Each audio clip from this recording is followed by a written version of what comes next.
Welcome to the best friends talking sports, or the best freaking talk show ever, whatever y'all want to call it. I'm your host here today, Asia Combs. So you know what? It's the Asia Show. We rocking solo dolo today, and we have some great topics for football to get y'all ready for y'all football season. Today, our first topic is on about Deion Sanders and Tony Romo. Now, I know y'all know the history of Deion Sanders and Tony Romo. I know y'all know the history of that. Tony Romo is a average quarterback for the Dallas Cowboys. He's no Troy Aikman. He's no Bart Starr, so he's not really that important. But our friend Tony tried to shoot some shots at Deion today, talking about Deion doesn't tackle or whatever. It was an awful play that the Dallas Cowboys are playing against the 49ers or whatever. And Tony was throwing shots at Deion, saying that Deion can't tackle. You know, primetime, he not with that foolishness. He gonna come back at you. And he said my favorite line. He said, Tony, if I knew the high road, I would take it, but I don't know the address. And that's real. Like, I don't understand what was the purpose of Tony and Deion beefing. Like, I don't even understand why Tony even called him out, because last time I checked, baby, Deion got a gold jacket and 3 rings. So what do you got? And I know Jerry Jones gonna buy you a gold jacket. That's already off giving, because you damn sure ain't got no rings. So I know Jerry definitely gonna buy you a gold jacket, because you didn't really do that much. And for you to even fix your mouth to come at Deion Sanders, man, you got some great balls on that. But one of my producers, Damo, said that they got a Twitter beef going on. What you hear about this Twitter beef, Damo? The Twitter beef is actually what started the whole argument. If I stand corrected, it was because Tony Romo was comparing Deion Sanders to whoever is the current person that's playing Deion's position. Am I correct or am I wrong? Yes, you are correct. I can't remember the guy's name off the top of my head right now, but yes, you are correct. Yeah, and that's basically how it started. This whole argument, this whole beef and everything actually started on Twitter. Deion Sanders was like, yada, yada, yada, and then Tony Romo was just like, what's up? And then it was someone else involved in this that played for the Cowboys while they were in there, and he was just looking like, y'all tripping. Like, y'all really just going through it right now. Y'all really going through it right now. Like, thanks, Dama, for letting us for that. I didn't even know that started off of a Twitter beef. I thought that started, like, you think it started on ESPN? No, I really did think that. No, I thought it happened off on CBS, because he called it out during CBS with Phil Nance, and he said that he can't tackle, but Deion Sanders is a better tackle than him or whatever. Yeah. And made Deion Sanders. That's what started it, but Deion Sanders responded on Twitter. Oh, so Deion put the Twitter fingers to action. Yeah. Oh, wow. Basically was like, I got my gold jacket, you don't, like, I'm way better than you, so don't talk about me type stuff. Oh, wow. That's what we doing today, huh? That's how we shooting out, like Drake said, people take shots because there ain't no code of ethics out here. So, you know, we just out here taking shots like ain't nobody watching. I feel that is like, that was crazy. I don't even think Tony has no right to come at Deion, because Deion, like Deion said, Deion got rings. He got 3 rings and a gold jacket that he did not buy. And like he said, Dak says hi and bye. I don't know why you keep coming at my man Deion, Tony. I don't get it, because primetime, without primetime, Troy Aikman, Michael Irvin, Emmitt Smith, y'all would not have no rings without Deion Primetime Sanders. Deion was doing his thing with the high stepping in. Every player looks up after Deion, so I know a lot of people were taking up for Deion for that situation with him and Tony. But the next topic we have is the Zeke suspension. The saga continues, y'all. So, you know, Zeke was able to play last week against the 49ers, and recently he went back to court yesterday in New York, all suited and booted, no cutoff shirt, ladies. There was no abs showing. I know I'm very hurt by that too, because I was hoping to see some abs, some nice dark chocolate abs, but I didn't see that. So, but he came up there nice, dressed, suited and booted, and the judge basically said, you know what, your suspension is back in effect. And the league has suspended him once again, and he's still trying to fight this. And I personally don't think that he should fight this. What do you think, Dama? Do you think he should fight this, or do you think we should just take I think he should just take his time out. Just take the time out, get the attention off yourself, because it's going to keep causing drama. And as we've seen from other, from other athletes who have tried to fight out suspensions, it's basically like the time you're taking to fight out the suspension, your suspension would have already been over. The problem is, according to NBCSports.com, it's actually going to take 3 running backs to replace Ezekiel Elliott. Oh, damn. 3? Yeah, starting with Alfred Morris. Ooh, and I got Alfred Morris on my fantasy. Shout out Alfred. But that's why you're on my fantasy, because you're sitting on the bench. But I will be starting you this week, though. I will be starting you this week because I don't know what's going on with the run game. But I feel like he should keep fighting his sentence, because if you guys haven't been keeping up with the narrative of this story, Zeke has been accused for domestic violence once again. Not once again, but this is his first time. And he has... Once again, it's another... But it's like there's a zero tolerance policy now for domestic violence in football. But yeah, but there's really no policy, to be honest, because after Ray Rice and Roger Goodell messed up that whole debacle, there's really no policy. Because to be honest, you really gonna give this man 6 games? Really? 6 games? And the girl publicly has done interviews and has publicly said that she has personally told Zeke, and I quote, "You're a black man, I'm a white woman. They're gonna believe me off top." So really? Do they have her on record? Like, yes. This is a recording, Domino. This is a recording. This woman said, and I quote, "You're a black man and I'm a white woman. They gonna believe me," end quote. I ain't got no comeback for that. I ain't got no comeback for that one. I'm just saying, this suspension, I feel like it's gonna take a shorter time and get him back on the field if he just takes it. If he did it. Now, if he didn't do it, I would fight it. But at the same time, domestic violence is something that we should not play with. Not at all. We're saying that it's 2 black women. Like, it's not really... It's common to see black women do that, but it's not. It's not. Because it's just like we said, like we saw Ray Rice beat his wife up. Oh, man, we saw that. We seen that. And she still went out. And she still went out. Still went out, got a baby and everything, and still collecting that. Well, not really collecting checks from the NFL. But, you know, she's still collecting checks. But they do have the Zero Policy Act. So, like I said, even if you're being accused, you're kind of like... Unfortunately, you're guilty until proven innocent when it's in a sense like that. Especially if you're a black man in America, you're always going to be guilty until proven innocent. Yeah, I agree. I totally agree with you. The black men, they have it the worst in court. I totally agree that we need to stick by our black men. But I also feel like Zeke needs to fight this, because if this woman is bold enough to tell other people that she knows that she's going to play the racial card and they're going to accept and they're going to believe this white woman, then what else could his ex-girlfriend have lied about? Because it's not been one altercation that they've had on, but it's been 3 altercations that he has been called for domestic violence against his girlfriend. And every time that the police have been called, she's reneged her story or said something different about her story, or her story changes. But then when it came out that she said that, you know, I'm a white woman, you a black man, they gonna believe me. It's like, well, damn, you catfishing a nigga? Like, is it that serious? Like, you can't just go out there and get you a regular job and work. You beautiful and all, but you got a catfish as running back at 21, 22 because you mad because he don't want to be with you? Man, even that work. It's not, personally, it's not worth ruining Zeke's career and ruining his name because you mad.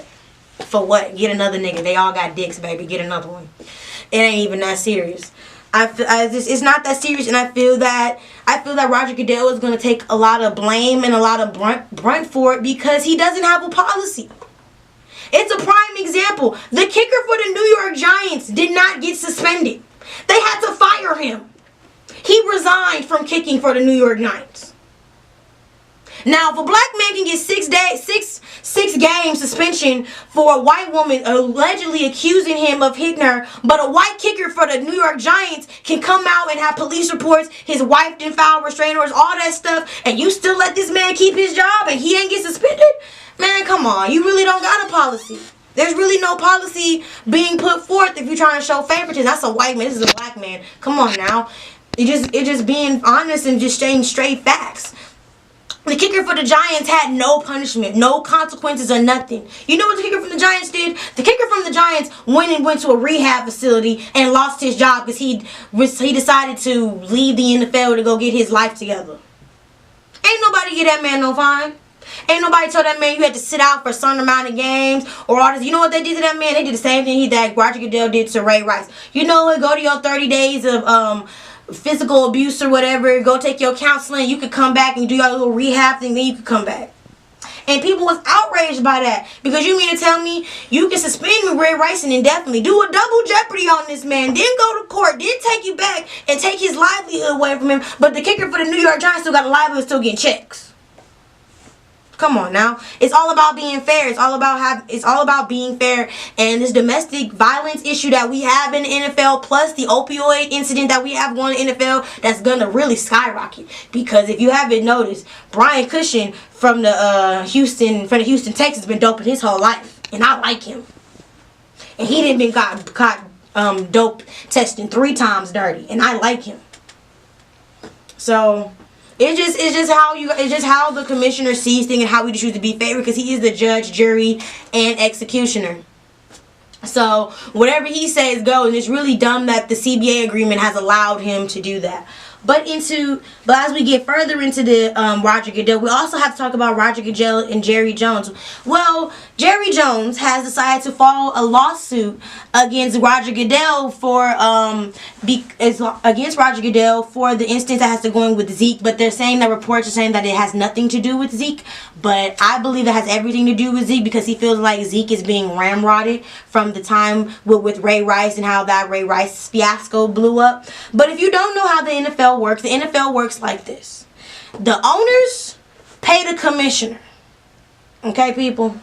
And the owners give the commissioner a check I don't know if they get paid every 2 weeks, every month. I don't know how rich white people get paid. But shit, they get paid.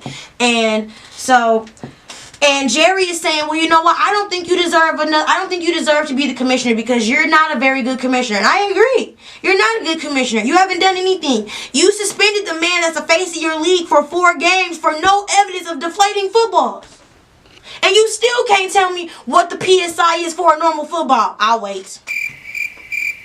That's what I thought. You don't know what a normal PSI is for a regular football, do you? You don't know. You just made the shit out your ass, like you did the whole trial. As you just made up, everything went along. You just made up out your ass. You didn't have nothing to say. You had no facts, no evidence. And then when stuff came down Nebraska, he trashed his phone. No, sweetie, we talking about what the real problem is. And I feel like Roger Goodell, he feels like he's so inclined, and he feels like he has so much entitlement. But it's also against the CBA and the collective bargaining agreement the NFL players did as well.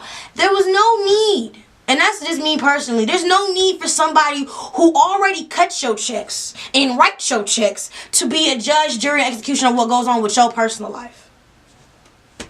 Ain't nobody a judge, jury, and jury of what's going on with his personal life. So why you need him to be the judge and the jury and executioner of what goes on with your personal life? What has to do with domestic violence? What has to do with spanking? What has to do with football? Whatever it has to do with. Why did you guys make this man he's the rule among rule? Whatever his rule goes, it goes. That's not fair. And you're not being fair. You're just being fair to what you think is fair. I personally don't think that Roger Goodell likes women. I personally believe that. Even though he's married to a woman, I feel that he feels that women don't know football and don't really care about the sport. When all in hindsight, the National Football League is watched by 50% of women. Just to let you know, if you didn't know that.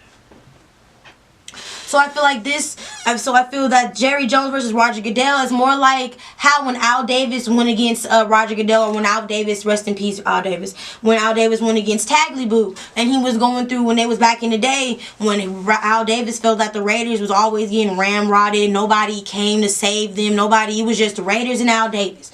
And that's how I feel Jerry Jones feel. It's just Jerry Jones and Roger Goodell, because everybody's willing to pay him his money. And I personally don't think that my owner, Robert Kraft, who I love so much, should pay him that money. But also his relationships with the owners have been deteriorating, as you can say with Robert Kraft, as you can say with Jerry Jones, as you can say with a lot of owners in the NFL. A lot of owners feel like he's had a lot of problems, and there's no need to give him an extension.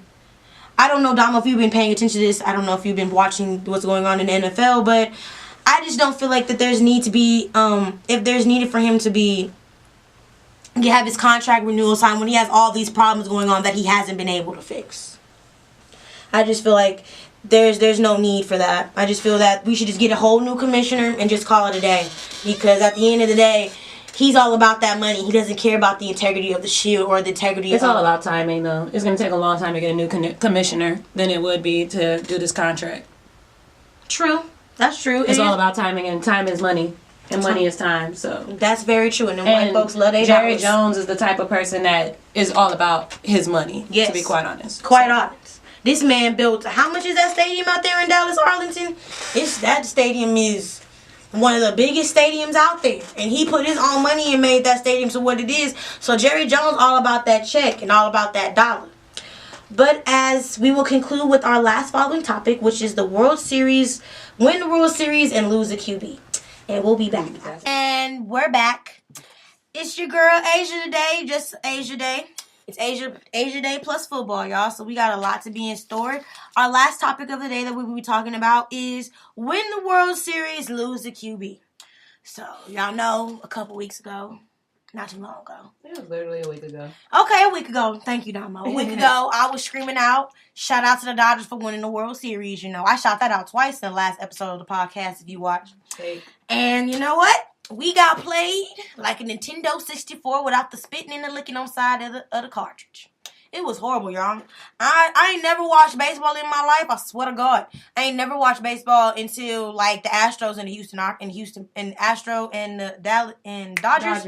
I ain't never watched that till the Astros and the Dodgers play. And I don't even like baseball, but I watched it. So we're gonna have to give them props, even though I'm an LA native and Damo's an LA native. We have to give them props because they didn't win the World Series. They did beat the shit. Well, they ain't beat the shit. But they did whoop our ass 5-1 because we sure wasn't hitting nothing out them parks. Them niggas was hitting like it ain't nothing. Like, they went to L.A., got that L.A. grape juice or whatever they be getting, that green juice that be on the corner of Slauson and Normandy. Whatever the word they was getting off of corner of Slauson and Normandy, that juice was good because they was hitting them sticks.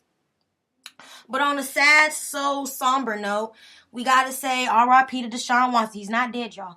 But his season's dead. The Houston Texans is dead. So maybe he is dead. Just the team is dead, not him. Just the team is dead. Deshaun Watson is out for the Texans. So they got Tom Savage in there. So y'all know what that means. Y'all gonna be losing. You know what that means. And J.J. Watt is out and Whitney Merciless is out. So a lot of key players for the Houston Texans are out. And they play the Rams this weekend. Oh, shout out to Jared Goff. Oh, and Cooper Kupp and Sammy Watkins. I still don't believe in Jared Goff, but I am going for the Rams, though. I think Jared Goff's a one-hit wonder. Like what's his name off of what's his name? I can't think of his name.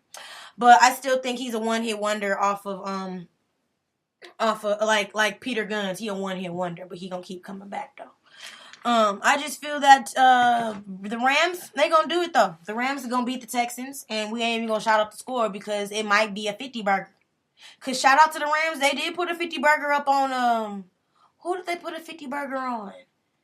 It was last week. They scored 50 points against somebody, but against the Giants, they had scored 50 points against the Giants. Put up a 50 burger. Do you hear me? 5-0. Yeah, 51-17. 51-17, put up that burger. Put it up. Shout out to the Rams, though. The only team that LA is really sad about is the Rams, and that's sad because they're from St. Louis. Actually, the Rams was in LA before they was in St. Louis. That's true, but the Rams were based out in St. Louis for a while before they became the LA Rams. And now they're the LA Rams again. So the only excitement LA got is really the Rams because the Chargers suck. And ain't nobody cheering for no lightning bolt that can't win shit. Ain't finna do that. So let's get into last night's game, the Seahawks versus the Cardinals. The score was 22-16. That was a very good game. As you always know, the Seahawks start off slow and the Cardinals start off slow as well. But Russell Wilson came out today with 27-32. He threw for 238 yards and 2 TDs. Let's shout out to Jimmy Graham. Y'all might not know, but this light-skinned, waffle-colored Negro is amazing. He don't play a lot, but he's amazing. I swear he's amazing. Just the way that he can catch the ball and move around and make other defenders and other players have to think about what's going on. I love him for that. I love that that's what he does. Also, with that, Stanton, who's in for the Cards, because Carson Palmer is out with a broken arm. He'll be out for the rest of the season, so Drew Stanton is their quarterback, and he completed 24-47. He threw for 273 yards and 1 touchdown. Now, has it came out if Richard Sherman is out for the season yet? Yes, it is officially has been reported that Richard Sherman is out for the rest of the season. So the Legion of Boom, we got a little we got some booming to do because the big boom is not there. So, and Thomas Earls was out last week's game too, and I think he's gonna be out for the following game for his injury that I don't know. I don't know what's wrong with him, but I know he has an injury out right now. So I know that he didn't play. Earl Thomas didn't play, so I know he has a key injury, and that they really need Earl Thomas because Earl Thomas is a part of that defense and a part of that a part of what makes the Legion of Boom the Legion of Boom.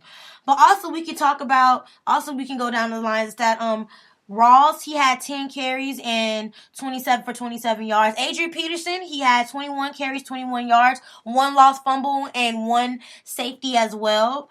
Adrian Peterson has always had these fumbling problems. I don't know what's wrong with Adrian Peterson. I love Adrian Peterson because he's from OU. I don't know what his problem is with this fumbling thing. I don't even know. He was fumble prone when he could have won the Super Bowl in Minnesota. He was fumble prone against when he played for the Saints. I don't know if this fumbling thing is just what he does. I don't know. I don't know. That's apparently what he just does. That's what he's used to. I don't know why, though, because Adrian Peterson is such a great running back, and everybody wants AP on this team. He might be old. He might be in his 30s. Well, he is in his 30s. But he can still push the pedal to the metal and make it go. But everybody has that problem with that fumbling problem. I don't know what it is. He be fumbling. I don't know what it is, but Doug Baldwin had 5 receptions for 95 yards, and Larry Fitzgerald had 10 receptions for 113 yards. Shout out to Larry Fitzgerald and Bruce Arian working with old niggas. Yes, I called them niggas. He didn't know how to work with these old people because Adrian Peterson being in his 30 and Fitz being way past his prime and still being able to be that prime wide receiver. I don't know what Bruce Arian be sprinkling on these old men, but he be letting them go. Game time, they be doing it. I don't know, Damo, if you've ever seen Larry Fitzgerald or Adrian Peterson play. I've seen Adrian Peterson play. But I watched them last night. Did you? How'd you like that game? Did you like that game? I did, but it was like I was more so into it when Richard Sherman got hurt because I just kept laughing at him on the sidelines, like trying to figure out what's going on. But Adrian Peterson actually had a good game last night. He did. He actually did. Besides having that 1 fumble, he did do 21 carries for 29 yards, even though he had a safety in the end zone for a loss of a yard. But Adrian Peterson did do as well. Adrian Peterson cold. He cold. He is. He's cold, but he got fumbling problems, fam. I don't know what it is. It's ever since that Minnesota game where they could have went to the Super Bowl and they had Brett Favre. He been fumbling ever since. I don't know what it is. I don't know what it is. Also, we have to do with the notable injuries. Also, we talked about Carson Palmer being out, which has really caused a lot of chaos and detriment to the team, especially for the older guys. Because the older guys are used to Carson Palmer knowing their spots and knowing their routes and knowing where to go. And Carson Palmer and Drew Stanton has not been able to do that for them, which the way Carson Palmer has been doing as well. Also, we have to talk about Tyron Branch for the Arizona Cardinals. He's out for the rest of the year with a torn ACL. We also need to talk about the Seattle Seahawks. Are they going to win the Super Bowl? Are they going to make it to the Super Bowl? I don't know. In my opinion, I always worry about Seattle. Seattle's a team that I always worry about, low-key, because I feel that Seattle can get hot at any time. That little squirrel, Russell Wilson, I don't know what it is, but that's a little squirrel on the field, man, because he be moving. He know how to move, use his legs, and get out of situations that most quarterbacks can't get themselves out of. And as I see, shout out to ESPN for giving us our lovely stats for today.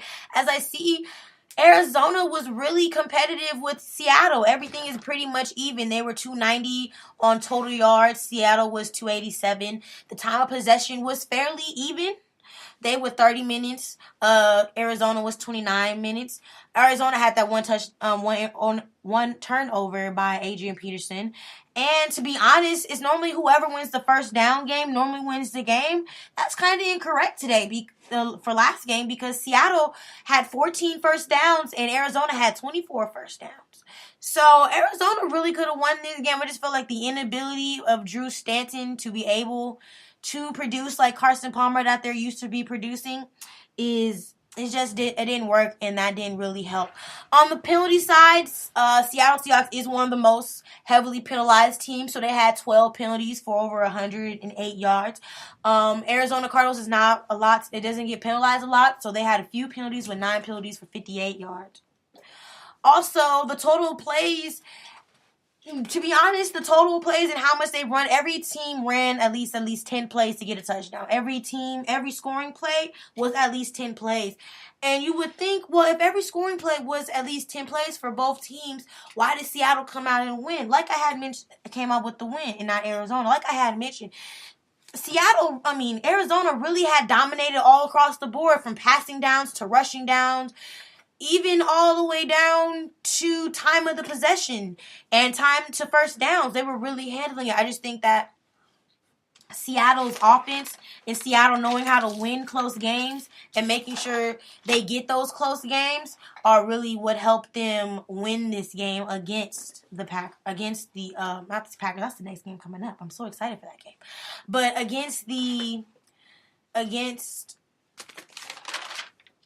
Cards, that was able for them to be able to take that win. Also, let's talk against that Monday night game. Shout out to the Lions and the Packers. They're both 4-4. The Lions beat the Packers at a score of 30-17. Matthew Stafford threw for 361 yards and 2 TDs. He was 22 of 33. Brett Hundley, not Brett Favre. I know there's another Brett. I hope he comes out to be good or even better than what Brett Favre was. But he was 26 of 38 and 245 yards.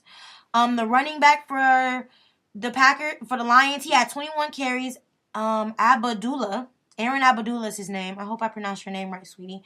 But Aaron Abdullah, he had 21 carries, 48 yards, and 1 TD. Ty Montgomery had 5 carries and 33 yards. And Golden Tate, shout out to Golden Tate being on my fantasy league, y'all. Golden Tate gave me some points that I wasn't even know I could get.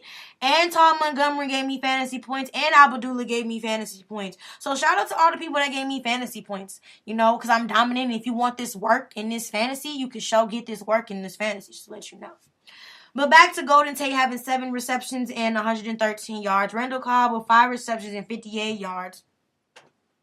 The Lions scoring plays, once again, was nothing but a 10-play drive. 10-plus drives, and Brett Hundley just couldn't figure out how to get the offense clicking. I don't know if he's afraid to use his legs because he went to UCLA, so he's a California native. Shout out to those Cali people one time. He's a Cali native, and when he was at UCLA, he was very good with his legs, but also he had very poor turnovers. He was turning over the ball a lot. He didn't really have enough QB pressure as for what the QB pressure was killing him, and also turnovers are really what killed him as well. Time possession, the Lions had most of the time, and then the Green Bay Packers had 23 minutes, and the Lions had 36 minutes and 5 seconds. First downs, the Lions had 24 first downs, and Green Bay had 21 first downs. And from the line of scrimmage for the total rushing yards, Lions had 417 rushing yards, and the Green Bay Packers had 311 running yards. This snaps the Green Bay Packers' 3-game winning streak against the Lions. Shout out to Matthew Stafford for pulling out his first win against the Packers. I know it's a 3-game losing streak that y'all was having, and you guys came in and did what you guys had to do. Shout out to Marvin Jones. He had 2 touchdowns. He was very profound in helping the Packers get that W, you know? I'm so excited for the Packers. I hope the Packers get to where they need to be. I'm hoping that Aaron Rodgers can come back later on in December. I feel the Lions are going to be where they need to be. And I feel like that division right there all the way around, you never know. It's a toss-up. But we're going to get to this TSU football, man. Y'all, guess what? Y'all ain't going to believe it. So, Damo, tell them what we did last week. We won. We did what, girl? We won. We beat Mississippi Valley. Girl, we got that W, right? Mm-hmm. With half a football team. With half a football team, but we're going to talk about that. That's you know. I don't think we're allowed to talk about that. I don't think we're allowed to talk about that. But, you know, we got some changes. Even though we got that W, though, we got some changes in the works for this next game. But we won the game. The score, what was the score, Damo? 24? We won. That's all I know. Yeah, all we know is that we won. But I think the score was like 34-24. That's what we won by. Or 24-17, I think. 1-2. And shout out to Elliott Odom. We need to start Elliott Odom. I don't know how we could start Elliott Odom, but we got to get Elliott Odom on the podcast, though. I think Elliott Odom is starting this weekend against Southern University, if I'm not wrong. No, actually, I am corrected. I'm pretty sure Elliott Odom is starting. What? Because that boy Elliott... Jay Kristoff is hurt still, and Dominic cannot play this weekend, so...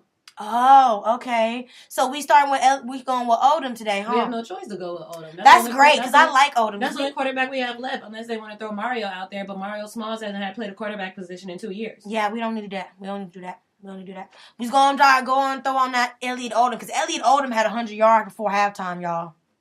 That man was using them legs. He's a freshman. Shout out to Kidsy. Shout out to Big Brad Woodard. Shout out to all the TSU football team, man. We are not gonna go with that goose egg on our thing. We not gonna be 0-8. We 1-7, baby. Who we play this week, Damo? Southern University Jaguars.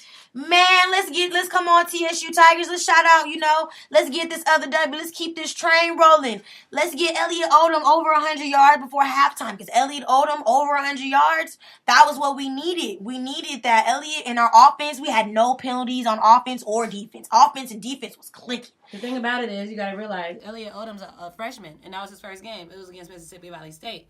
Their defense is a little bit different than the Southern defense. So I want to see what it's going to be like for him to actually go against a defense that's going to actually challenge him. I agree. I do too because I feel like the defense that we played last week, they didn't really have a lot of defense. They just let them run the ball up and down the field. But I feel like this is going to be a real challenge to really see if Elijah Odom can get the starting job from Jay Kristoff because, let's be honest, Elijah Odom the only one on the team that got us a W. Like, we just got to be real about it. Jay didn't have a chance to get us a W. He keep getting hurt. Thank you. And I just think he's injury prone. I think he's like the Blake Griffin of Texas Southern. He's just injury prone, and we can't get rid of him because we love him too much. That's what I think. And this is last year regardless. With Jay? Mm-hmm. Really? He's in grad school. Oh, I didn't know Jay was in grad school. Yeah. I didn't know. He came here in 2013. Oh, he the same year as I am. Shout out to the class of 2013 to graduate December 16. Shout us out one time. We been out here working, y'all. It's hard out here for a pimp, but we be trying. So I'm gonna give y'all my quick game picks for this week. And we're going to have to wrap it up because your girl got to go home, y'all. So the quick wrap-up games for this week. Oklahoma got to beat TCU, y'all. I don't give a damn what happens. We got to beat TCU. We beat everybody else. We got to beat TCU. We win to get in.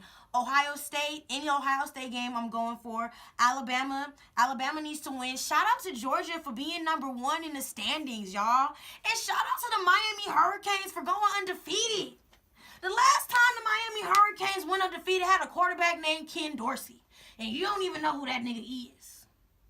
Let's just shout out to the NCAA. Shout out to having college football giving us some really good games. Last week we had the Battle of Bedlam. We had some really dope games.